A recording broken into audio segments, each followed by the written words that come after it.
Welcome to the worst of the best podcast. You wanted the best. Well, they didn't freaking make it. So here's what you get from Canada. And Texas. And Washington State. Ryan. And Bob. And Zip.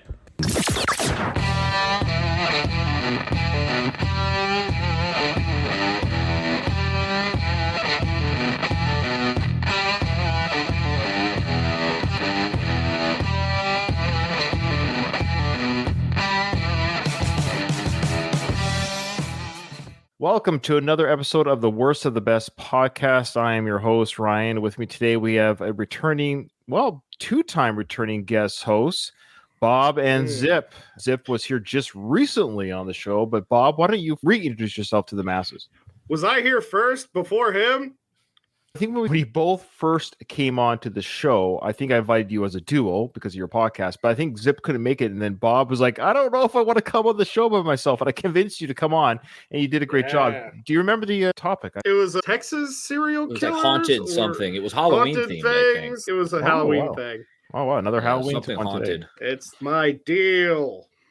And we have a returning guest co-host, Zip, who every time I see you, Zip, you're losing either weight or facial hair. So now you are... It's like that Stephen King thinner. Yeah, it's like thinner. I'm just going to keep disappearing.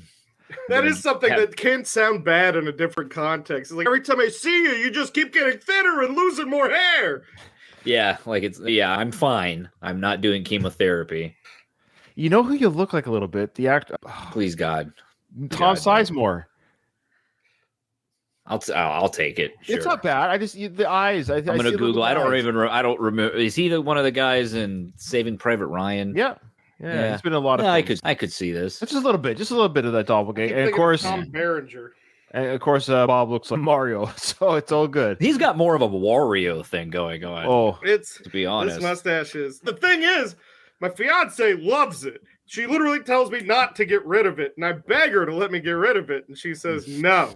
You don't have to have it as ridiculous as it is. You could trim it up a little bit. I said, can I just go down to the standard Tom Selleck? And she said no. That's not a joke. It suits you. I think you have to be a Bob-like character to pull off a mustache like that. If I wore that, I don't think it would suit me at all. What do you think? Yeah, you would look like somebody in a sketch comedy bit trying to be like, I'm a character. Like when Elon Musk played Wario on SNL. Oh, yeah. All right. So, of course, Bob and Zip were the co-hosts of the awesome show, No Redeeming Qualities podcast. And I missed that show immensely. You guys were in my ear every week for years. You're missed. I still like to believe it's not over. That one day you'll come back on the air. The only way to get you back on it is to have you on my show when my brother Jason can't make it. This is actually, I think, probably the longest time that Bob and I haven't recorded something together in probably, 10 years? Yeah, at least 7. Yeah, look at my show, bringing you guys together. Look at that. We hate each other outside of the show. Ryan gave me, I believe, $3,000 to do this show. You weren't supposed to say that on the air. Now Zip's going to ask for double. I only got $2,000. All right, well, guys, I really am honored and thrilled you would be a part of today's show. And it is a Halloween episode. Of course, we're recording this on Friday the 13th, but this will probably be out in about a week, closer to Halloween date. But so this is a great day to record. And Zip, we'll start with you. What's your overall feelings on Halloween as a time of the year? What's now or past? It's not only the holiday is great. It's just, at least when I was living in Texas for the vast majority of my life, it was just a pleasant weather time of year as well. The heat started to break, not quite cool yet, because it's the opposite problem of what you hear like people in the North talk about with their Halloween costumes. Like Jerry Seinfeld said that he was Superman. Right. He had to wear a jacket over his Superman costume. It's true. It's the opposite problem in the South because you sweat to death based on your costume selection. Love Halloween. Love the traditions. Love the time of year. It's candy, costumes, spooky stuff. What's there not to like unless you're like a fundamental Christian? Then I could totally see tons of stuff to not like about it. trunk or treats. I got a lot of opinions. trunk or treat. Is trunk or treat a thing in Canada, Yes. Ryan? Yes, Yeah, it is. that trunk or treat seems like I can understand that suited in the for frozen Canada. tundras of Saskatchewan or Calgary, where it's like everybody get together. It came from more rural communities would do it, because a lot of those places, the houses are too far apart, the weather is too dangerous, there's no street lights, so it makes sense to do it. But then the suburbs started doing it. And that's when it was the conservative evangelicals that ruined it. Because 9/11 ruined trick-or-treating. It did. You know? It ruined 3,000 people's lives and trick-or-treating. But most of all, Ryan, you were already pushing 40 when 9/11 happened. How dare you? You were done trick-or-treating. You were done trick-or-treating. 9/11 was 22 years ago. I'm not that old. Come on now. Come on. It was a long time ago. It's weird. I know. Is Halloween different in Canada? Do the kids say like trick or treat, please, sir? No, actually, Halloween's a lot of fun here. Well, Bob, I'll answer that after you go first. Though, what was your Halloween experience like as a kid or as an adult? Do you enjoy it? Man. Bob, tell him the big difference with you with Halloween. I was born on it, baby. That's my birthday. Yeah, that's right. I forgot. I got a giant Halloween tattoo, and I get one every year. And dude, I'm obsessed with it. I might have a Halloween or Universal Monster themed wedding. So we'll see. His house, his fiance keeps up Halloween themed string lights year round. Oh wow! Or not year round, but you put them up like after you. 4th of July, which is way too early. Spooky season starts the day after the 4th of July because it's the next holiday after the 4th of July. That's absurdity. People who bring it out September 1st, that's too early. That's true. Isn't there a veteran holiday in between then? Before Halloween, Labor Day, I guess, is the only real holiday, yeah. There we go, Labor Day. I would say the earliest, personally, I'm one of those people that it starts October 1st. Christmas I'm the same way. Starts December the day 1st. After Thanksgiving, blah, blah, blah. But the earliest is September like 20th because it's like autumn. Once like officially autumn hits, you can get away with your Halloween Day decorations stuff. Like? It's boxes. Yeah, some boxes. Servants with their hands held out. So to answer your question, though, regarding Canada, it's a blast up here. We love it. We celebrated it pretty hardcore. I was born and raised in the Pacific Northwest for you Americans, like right above Seattle. So we always had mild Halloweens, maybe rain, but that's it. Never cold or too cold to trick-or-treat, costumes all the time. So we're lucky that way.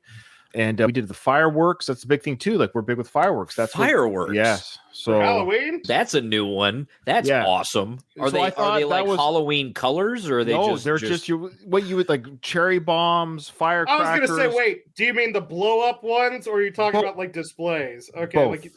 Okay. Oh, I could see the Devil's Night aspect of that. It's more of that. So when you were a teenager, especially back in my age, because I guess, like Bob pointed out, I'm a little bit older. So back in the late 80s, early 90s, when I was a teenager, we'd have Roman candle wars, cherry bomb wars, people losing fingers, being chased by the cops, that kind of stuff. So those are quote unquote, they are illegal. And so we spend half the time blowing up mailboxes, run away from the cops. And my mom who's listening, don't listen, Mom. So that kind of stuff. Yeah.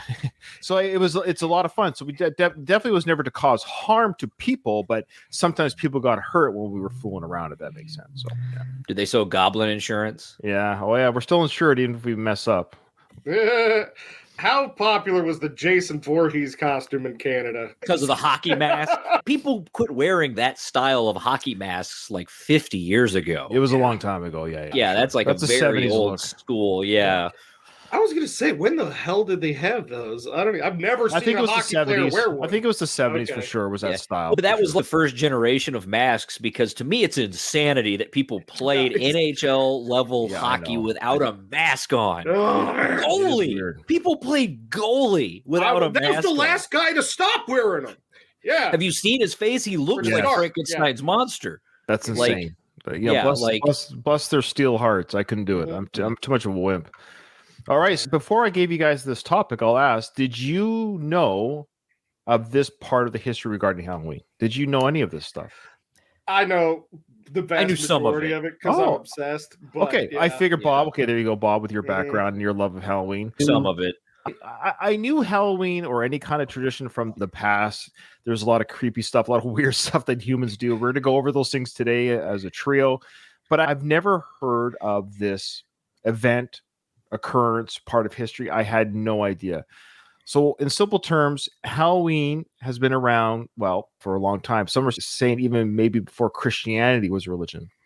So long ago, it was called, now I thought it was pronounced like you, Zip, Samhain, just like you see it, but it's Scottish or Celtic. It's actually pronounced Samhain. Is that right? Samhain. Okay. It was a Celtic pagan festival.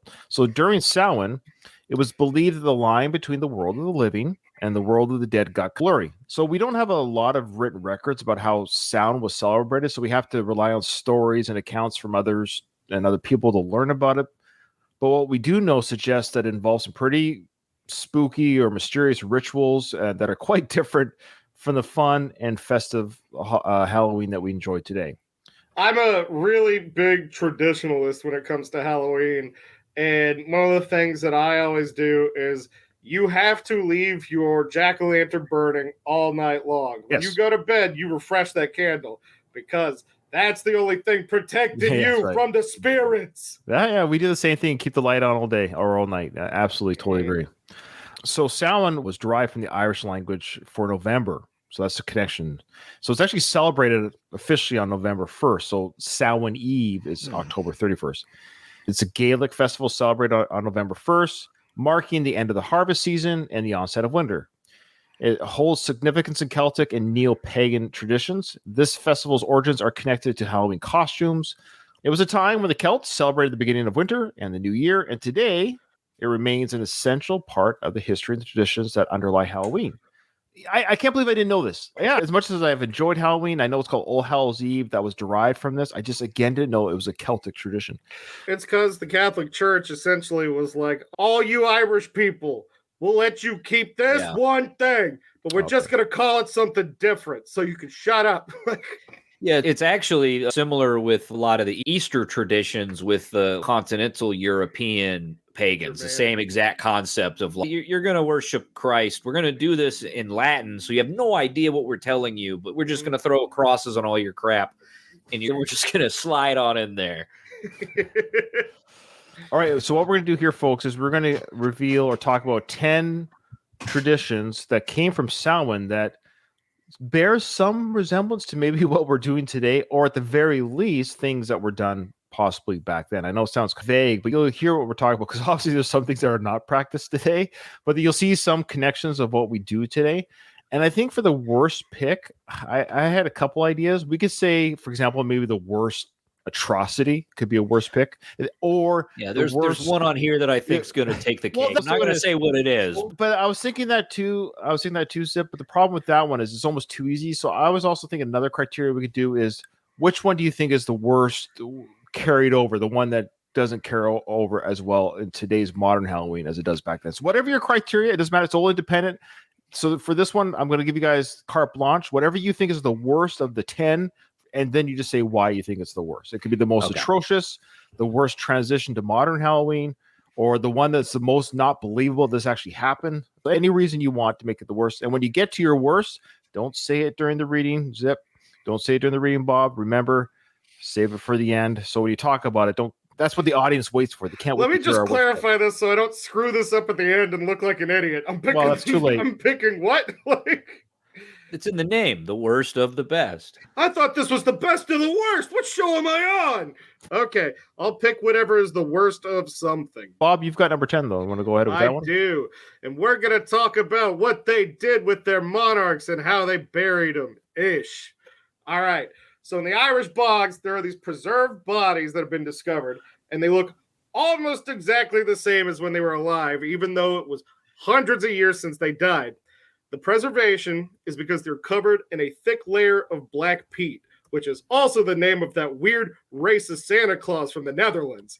And I was going to say Black Pete was a guy who bought scrap metal out of my yard when I lived in the country. Black Pete's the guy who won't get out of the counter doing his scratch-offs. He's everywhere. Ah, dude, great guy. He's also buried with these old monarchs. Wow, he's everywhere. So Black Pete, it's what makes Scotch taste like Scotch, which is burning rubber. I don't know if you're a Scotch guy, Brian. I've had some, but I didn't know that's what gives it the It's peat. They burn the peat, and that's what gives it that horrific smoke flavor. See, this is why I miss you guys on the airways. You guys always had this incredible information about things. You know, if I can't reunite you guys after today, then I have failed as a podcaster. If the fans come together and bag us, then we'll do it. You got one here. Okay, continue with the black peat. Okay, so what these peat bogs do is they prevent their flesh from decaying. It's a type of embalming almost. Many of them not there by chance, because they just found these bodies by chance. Somebody was just in a peat bog and said, oh my God, that man's dead. And it turns out that man has been dead for hundreds of years.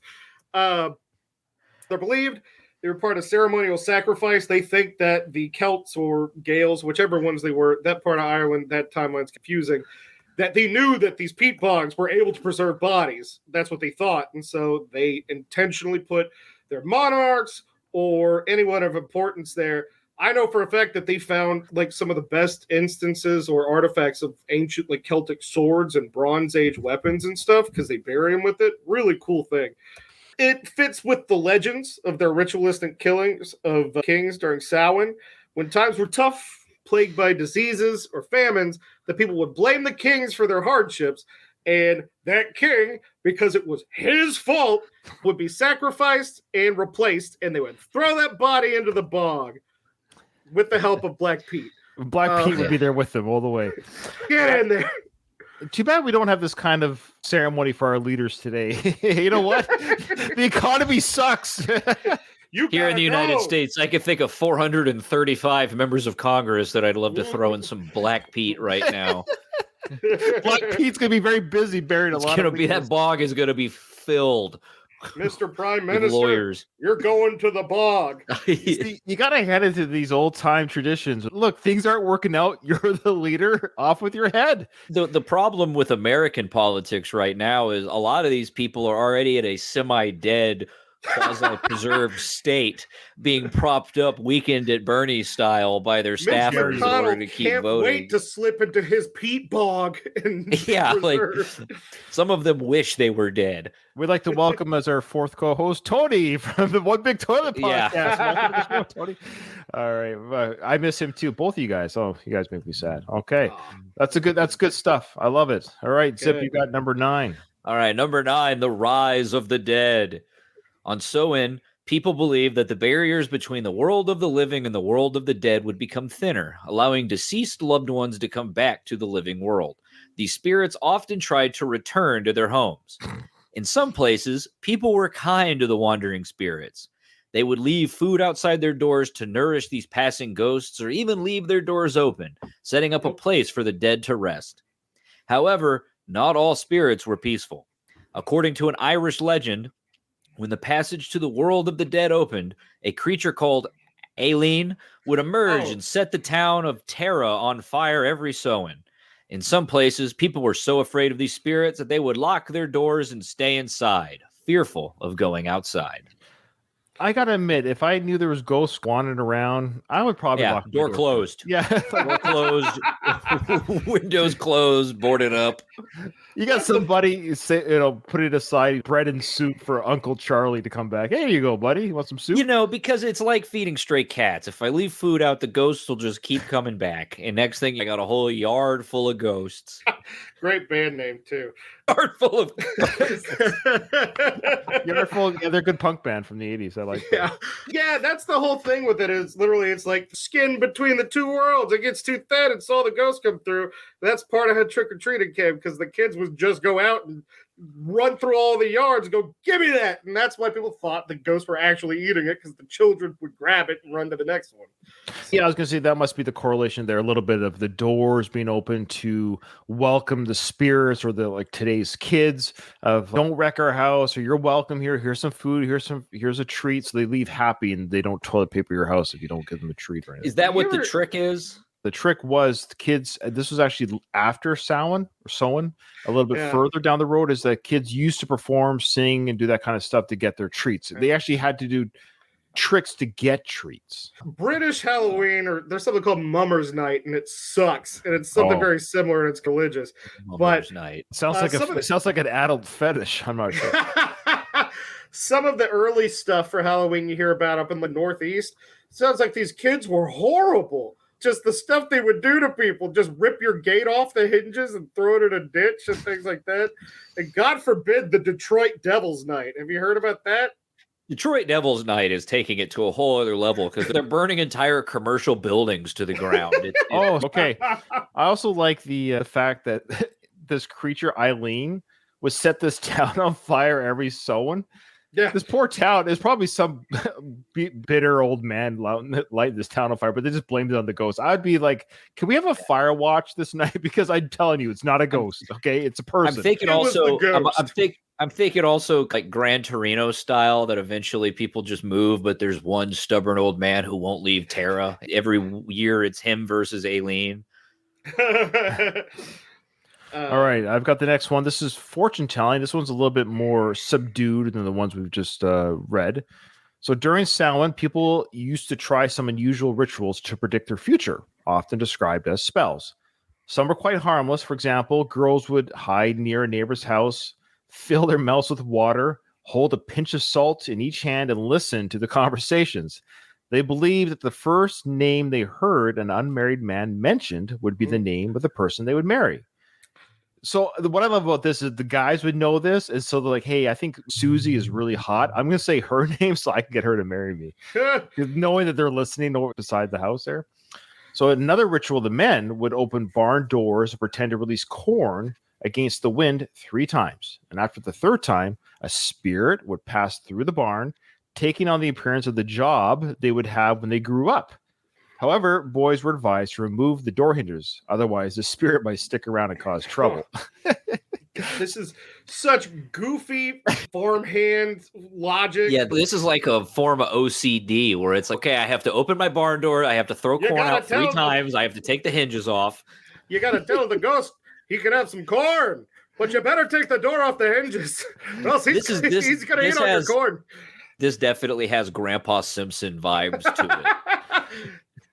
What does release corn against the wind even mean? I guess I'm throwing it into the wind. Like it's just to geese or to ducks. Yeah, you're just scattering the corn to the wind. Like pieces of the kernels. I was thinking it's still on the cob. I'm like, what's just gonna fly through the wind? Corn. Yeah. Like this ghost has told me I'm gonna be a farmer 3 years in a row. Oh yeah, that's right. Do you do it every year, or is it you can do it to get the job you like, or unless you start working next year? It's like, yep, he was right. I'm a farmer. All right.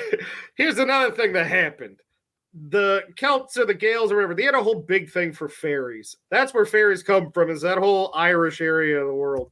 During Samhain, the ancient Celts believed that fairies who were less friendly than your whole Tinkerbell fairy would come out of their homes and wander among the humans. Yeah, ancient Celtic versions of fairies are horrible. They're very demon-like. A lot of their whole existence revolves around eating children and things like that. So they weren't wearing little skirts and showing a little bit of fairy cleavage, or dude, Tinkerbell could get it. Especially when she was Julia Roberts. It was Julia Roberts, yeah. Julia Roberts' smile is so big, it looks like her skull's going to pop out of her mouth one day. So, dude, my dad had these things he would tell us to keep us from trying to look at our parents whenever they were being Santa Claus or the Easter Bunny or the Tooth Fairy. And if you tried to look at Santa Claus and stay up, he would beat the shit out of you. Sorry. And if you tried to look at the Easter Bunny, he would poop in your bed. But if you tried to look at the Tooth Fairy, she would turn into a demon. And so that prevented us from ever trying to look for the Tooth Fairy. All right, so the fairies were considered terrifying monsters, which, you know what? That's another thing. If a fairy showed up in your room, you would be horrified. You'd hit it with a golf club. If anything showed up in my bedroom, yes, I would be upset and scared by it. Yeah, you did that to me. The most angry I was ever at Bob was when we shared a duplex once upon a time. He lived in one side, I lived in the other. And I fell asleep on my own couch. Remember, we did not live together. I fell asleep in my own couch on a Saturday night at late at night, and Bob swung my front door open with a drink in hand and came and started shaking me and said, "What are you doing? Sleeping?" And I was like, I'm in my own home. In my defense, I was correct. You were. Anyway, fairies, Bob. Fairies were led by the king of the dead. The fairies would ride on storm clouds accompanied by an army of hellhounds to collect the souls of the recently departed. I knew that mermaids were originally like monstrous and not friendly, but I guess I had no idea fairies were once this way. They're not what you think. They're not even necessarily little. Sometimes they're human size and all sorts of stuff. They also run the end times, apparently. So, however, during Samhain, they're much less discriminating. It would sometimes snatch the living with them and drag them to the afterlife. So to stay safe during the festival, people avoided fairy mounds. Fairy mounds are a thing over there in Ireland, and it's just like in Iceland where they have like these troll homes where like, oh, you can't build a road there. There's trolls. They live there. Eh? That's Canadian. That was not I was going to say the Canadians in Iceland. Don't go there, eh? There's fairies. There are these little hills that they call fairy mounds. I'm certain they make them themselves. And out of fear that getting too close to the fairy mound could result in being captured and taken to the underworld. Stay away from the fairy mound on Halloween night. Bob, we love you. Man, how much do you miss Bob? Come on. I talk to Bob every single day. I talk to Yeah, but you'd be surprised how many people would in our queue ended. People were like, "Are you guys still going to talk?" I'm like, "Yes, we're still going to talk." What are you All you have to do is record your conversations and put them on a podcast. Maybe someday. Believe me, as bad as the show was, it's much worse when it's just us. Somehow. Oh, I know. I have to censor myself too. I hear you. All right, Zip, you got number 6. All right, number 6, the creatures of the Cave of Cats. The scariest spot during Samhain was the Cave of the Cat. Oh no! Also the known Cave of Cats. Also known as Owianagat. Oh, very good. Okay. This cave was a narrow hole in the side of a hill. According to legends, the Fairy Queen had once visited this place, and her maidservant liked it so much that she wanted to stay there. However, after that, the cave became infested with malicious spirits. In medieval times, many people claimed to have seen monsters crawling out of the cave. Some stories said that a woman's ghost would come out each year and take 9 of the best animals from every herd. Others told of strange creatures emerging from the cave, and there were even tales of evil cats being released during Samhain to attack the people in the town below. This cave was considered a very spooky and dangerous place during the Samhain celebration. Evil cats. Damn. Evil cat. Cats can be pretty evil if they're not domesticated. I'll tell you that. Feral cat. Yeah, be careful. Feral cats are monstrosities. I want nothing to do with the street cat. So that's probably what this was. If there's some truth to this story or this account, there's probably was some sort of area in the town or near these people. The Celtic lands were a large, vast area. So there could have easily just been some feral cat ground or something where, yeah. What you learn with a lot of superstitious stuff is it's to either get people to not do a certain thing. Going under a ladder is bad luck. Yeah, don't go under the ladder and knock the carpenter off of it and break his neck. But a lot of this is usually directed at children. Don't go in those little caves because you're going to get stuck and die. That's what I was going to say. I can tell you, filled with evil cats. I can tell you right now, it's just a windy cave. That's it. That's what it was. It was like there's evil cats in that cave. I'm telling you. Like, how dare you? There was a real spirit that came out and took 9 of your best herds. You shut your mouth. I lost 9 of my best. I love the idea of this ghost going around checking out your cattle. Okay, you've got a mark behind your ear. I'll put you over here. You're not too bad. Like, specifically 9 of them. This cow's not prime. This is A1. So the 10th cow's like, you know what? It's not so bad to be a little bit sucky. Like number 10 cow's like, you know what? I lived in another Samhain. This is grade A. This isn't prime cattle. I love those specific numbers. The 9 of the best. And I just love the idea of this ghost, how they ranked it. Like, and then they would take those 9 and they'd find the worst of the best. Yes, there you go. I know. They were our show. They were the worst, the best cows. That's awesome. I love it. Okay. All right, Bob, you might like this tradition. So during Samhain, one of the main things people did was drink a lot of alcohol. They still do that one. I was going to say, you're telling me the Irish drink a lot? So this festival happened after the last big harvest before winter. This was legit as to why they did this, because there was a surplus of grain that would go bad if not used. And since there was no way to refrigerate it, people chose to make a ton of alcohol to avoid wasting the grain. So they drank heavily during Samhain. In fact, getting drunk was a huge part of the festival, and the old Irish stories about excessive drinking take place during Samhain.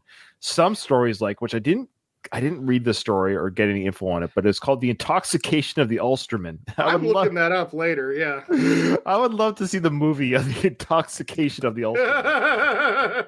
That's somebody wants to Google the bachelor party. I wonder what the synopsis of that is. Bunch of Irishmen got drunk.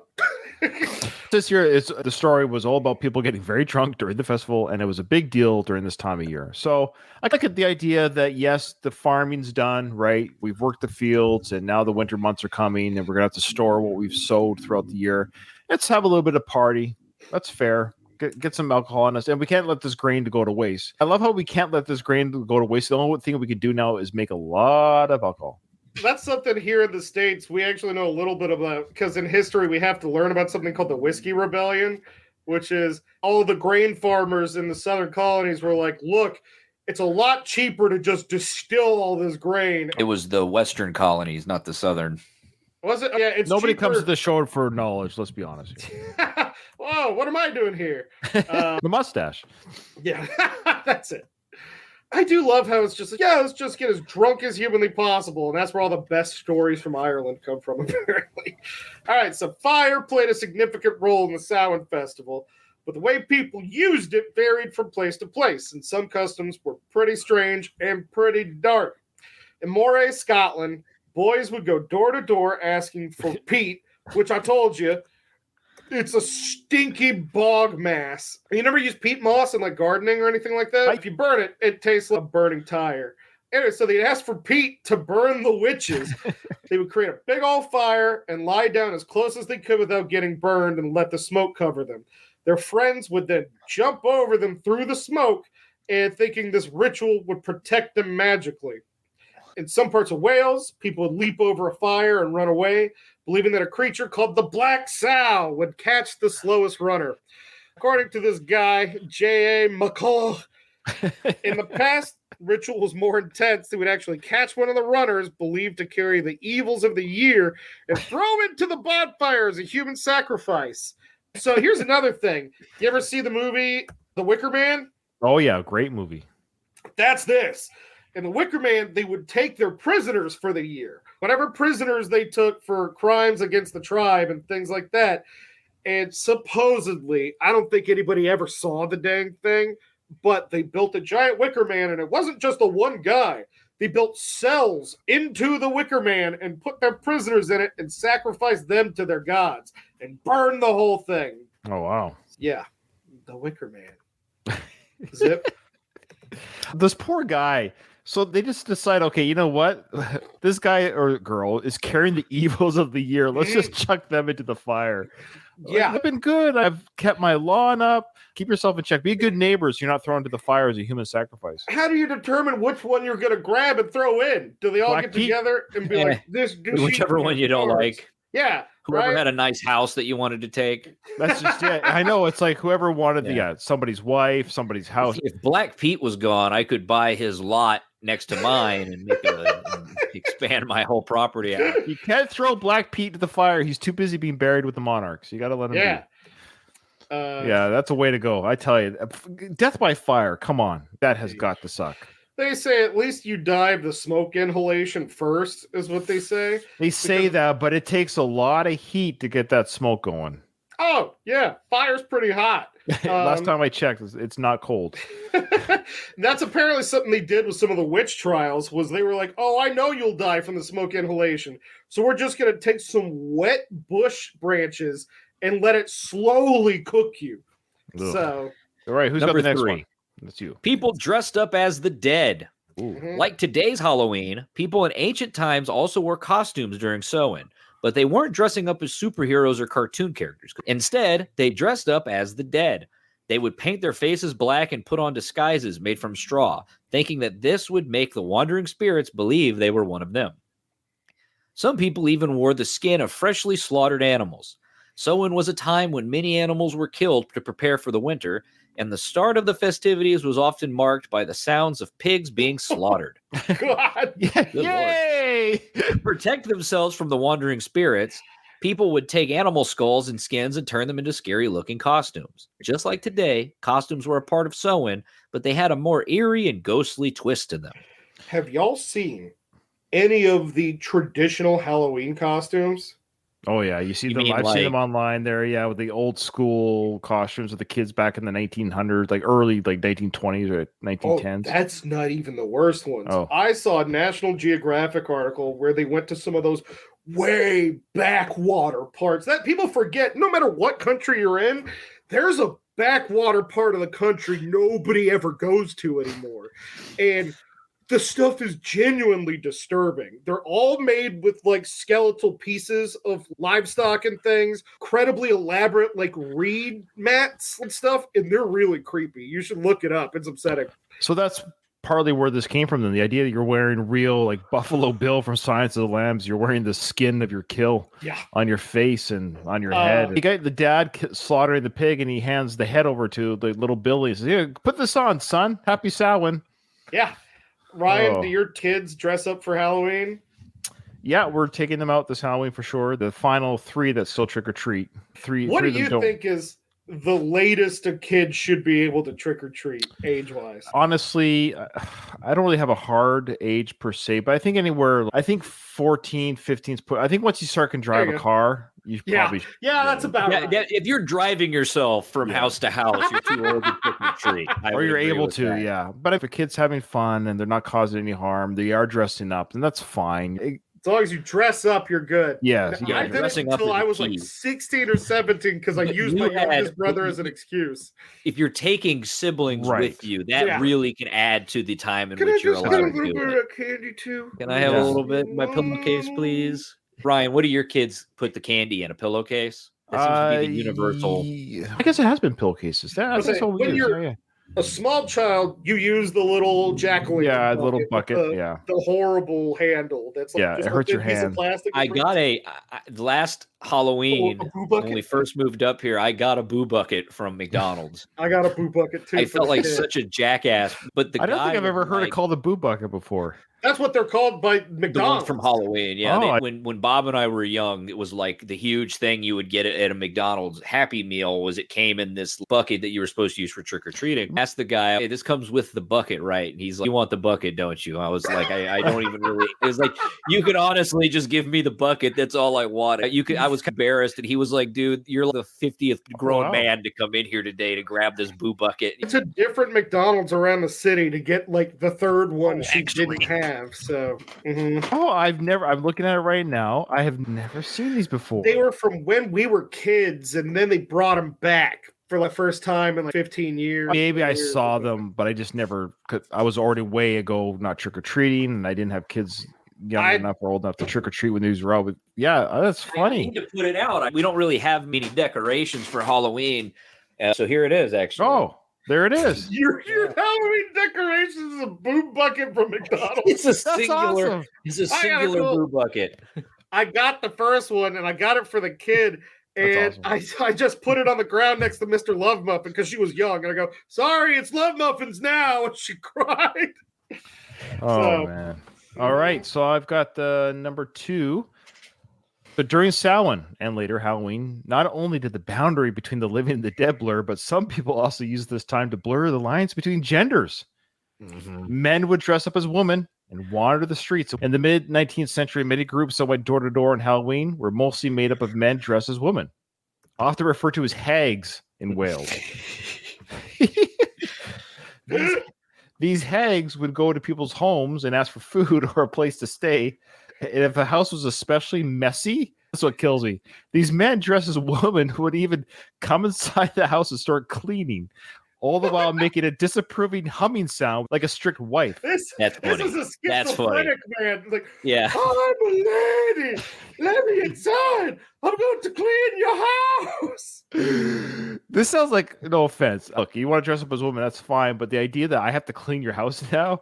So, dressing in women's clothing was part of Halloween's history, making it a time of gender role reversal and playful cross-dressing. So, obviously, this happens a lot today. I just like the idea that not only did they dress as women, but they acted like this old school nagging wife to these. If you're coming in there and cleaning, you wanted to do this all year round. You're just getting the chance today. Just don't let Moms for Liberty find out about this. They're going to come protest your. Just to clarify, there's a difference between cross-dressing and being a transgendered individual. It's just right. There's a lot of overlap, but there's significant differences in it. And there's the root of it is the reason you've always seen this phenomenon throughout history is a man in a dress is funny. It's just funny. It's always going to be funny. Like especially when it's a man who's not making any attempts to not look like a man, like he still has feminine, a mustache, to be feminine, right? Wearing his wife's Sunday dress. It's funny. If you're listening to this episode, come to our YouTube channel to see what Bob looks like. Now, I think you see what Bob looks like. Put a dress on Bob right now. We are going to laugh. What a dirty house you have! Be ashamed if you lifted my skirt and fondled my genitals. I'm thinking of what is the disapproving hum? What a dirty house! Yeah, like Miss Doubtfire. Yeah, Mrs. Doubtfire. That's right. That's right. How nobody saw that was the dad dressed up as a woman, I don't know. There's a meme that actually sums it up pretty well, where it's like, if you're going to accuse your maid of being your ex-husband dressed up like a woman, you can't shoot that shot unless you're 1,000% positive. If you tried to do a Miss Doubtfire today, you would go to jail. Oh, you would did. It's kind of I like how his idea of telling people that he's responsible enough to be a part of his children's life was creating an old British nanny character. Don't you see? I've got it all together. That's funny. Anyway, sorry. But again, it's I can see, especially back then, the idea that these men that were working the fields and the farms and also would be silly and dress up as they saw it as women and start nagging these other people in their houses. I would just actually wish to go back in time just to see this event. I just think it'd be a funny thing to actually watch back then. I bet it was very liberating for people, not in the sense of like they wanted to be women, but because people were so buttoned up back then. Yeah, it was probably a lot of fun to get to. Yeah. Those are the funniest costumes when couples switch genders. It's like my fiance might go as Tommy Chong and I'm going to go as Cheech with the mustache. Yeah. Did you ever see Under Siege? When Gary Busey was dressed up as a woman in Under Siege? With Steven Seagal? Yeah. That sounds hilarious. Yeah, so that's the same idea. Just imagine Gary Busey dressed up as a woman. That's exactly what this probably... I'm a lady. Now, have you never seen Under Siege? I have not seen Under Siege. I know that Tommy Lee Jones gets stabbed in the top of the head with a knife. That's the only thing I remember. What about you, Bob? Do you know? Have you seen Under Siege? Okay, never seen a single Steven Seagal movie. Okay, I've seen the one he made with Ja Rule, where they're in the prison. That's the only Steven Seagal movie I've seen. I believe it's called Better Off Dead. Oh, maybe that or something. Movies are what influenced Ryan to join the Navy. Half Past Dead. In case you're wondering, Steven Seagal wears a do-rag the entire time. To cover up his real hair. He's doing it to cover up his real hair. Those waves he's been working on. Anyway, so in the very early days of Samhain, there are stories that suggest it might have involved child sacrifice. According to Irish legends, there was a time when the gods demanded sacrifices during the festival. That's all I've ever heard. It was a big sacrifice day. One legend mentions that people had to give up a significant portion of what they owned, including their food and even their children. Another account written by a Christian monk, which are such a reputable source when it comes to pagan traditions. It's not like they've ever said this exact same thing about every other religion, but they said he talks about a place called Magschlecht. Wow, I didn't know. Is that German? You ask them, dude. They're the ones who put like 4 letters together and they go, this means harumph. Magschlecht, where there was an altar dedicated to a deity named Crom Crunch. Crotch. I think it's crotch or croc. Crom Crunch. I'm going to go with Crom Crunch. Great breakfast cereal. According to the monk, this altar was used for sacrificing children during Samhain. This does sound like such a Christian monk sort of thing. It's like that altar right there. That's where they sacrifice the babies. So he wrote they would kill their firstborn children amid such sorrow and danger, then pour their blood as an offering to Crom Crunch. So in the distant past, Samhain may have involved some child sacrifices. Sacrifices to Crom Crunch. Crom Crunch. We've gone from child sacrifices to neighborhood block parties. So can you imagine the same neighborhood of people say, you know what? Little Billy down the street there, he threw rocks at my window. It's time to sacrifice him. And everyone got together and just... They had so many kids back then. Too many of them. But you get what I'm saying. The herd out. Back then, it was you and 30 other dudes in the woods. I'm actually confused by the idea that you could bear a child, have this child with you, but it's okay to slit their throats to Crom Crunch. I don't... I just don't get how we went from that to... I don't know. It's isolation. It's when you are so isolated in a weird little island and nobody's there to tell you, for one thing, but also the next human beings are like 5 days trek and you might die on the way there. You come up with some kooky shit. Crom Crunch, cereals near you. I love it. Okay, well, that was the 10 things. I'm going to go over the titles really quickly and then get ready, guys, to pick your worst for whatever reason. Whatever your reason is. So, okay. Number 10, the killing rituals of monarchs. Number 9, the rise of the dead. Number 8, fortune telling. Number 7, fairies kidnap people. Number 6, the creatures of the cave of cats. Number 5, people drank heavily. Number 4, the black sow. Number 3, people dressed up as the dead. Number 2, people cross-dressed. And then number 1, child sacrifice. So, Bob, what was your worst pick and why? Oh, that's the cave of the cats. Mostly because it's definitely just a windy cave and nothing came of it. Also, somebody definitely got their cattle rustled and were too embarrassed to tell anyone that they got their cattle stolen. So it was the cave witch. She went through it and said, I like that one you can keep. And so yeah, it's the cave of the cats. Okay, I like it. Good reasons too. My worst pick is just because it's so... Even your story there, Bob, makes more sense. But mine, the idea of throwing corn in the wind to see what job you're going to have, I can't believe people even fell for this. The wind, tax accountant. Oh, future monarch of the village so you can be burned next year. No, I don't want that job. So, yeah, I'm going to go with the whispering, the girls putting water in their mouth and pinch of salt and whispering a name or hearing the men whisper a name to see who gets married next. So that kind of stuff is just a little silly, a little much, and it doesn't really that's quite how fit. you got married. And it also doesn't quite fit in with the whole Halloween part of things of today. So that's Whereas the argument has nothing to do anything with Halloween. Just more of just the spells. I think that's where it falls in because they were described as spells. So with the witches' spells, but that's about it. So that's the kind of the weakest entry with customs of today. Whew.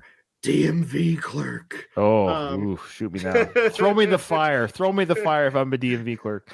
All right, Zip, you've got the last one. The obvious one is the child sacrifice, because that's no fun. From a human sacrifice, really killing the vibe of my party. But yeah, not to parrot Bob, but also I was going to say the creature of the cat cave, because it's to be more nitpicky. It's just saying this vague, there's monsters in it, and they may be cats. He told me something concrete, there's the Cyclops lives in that cave, or it's a cat with the head of an eagle. That would be cool at least. This is too vague. All right, fair. That's fair. Some vague cave with some vague cat-like monster in it. It's going to take an oddly specific amount of your animals.